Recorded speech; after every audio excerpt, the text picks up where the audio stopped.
Today we've got an atmospheric water heater that supposedly has a pilot light, but is not lighting up.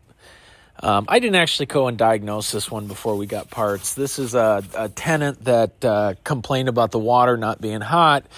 They went through a series of standard operating procedures with the landlord, and anyways, if the pilot light's on but it's not heating up, then it's probably the control valve. So we went and got a control valve, but I also got the ignition assembly because I'm not going to put the control valve in and then have that go bad in a month and have problems. So plus, it's a landlord. If I have to go and try to get more money out of that landlord later, it's going to be a pain in the rear, man. So typically, we do not drain these out. We can just pop it out and stick the new one in.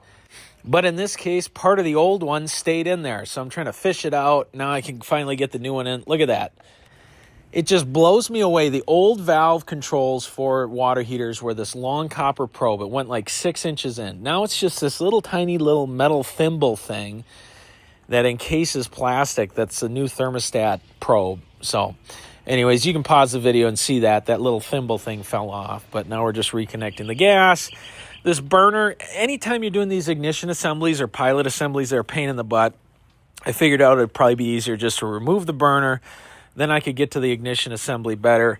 But, you know, you're dealing with all these wires and you're dealing with the pilot fuel line. It's cumbersome, but you just got to kind of work it and just don't kink the thing, whatever you do. Anyways, we're putting the thing back in. You'll see me light it here in a second, and it does run and everything like that. So it's an okay job. But anyways, I appreciate you guys watching. Please subscribe, share, all that stuff, and come back for the next one.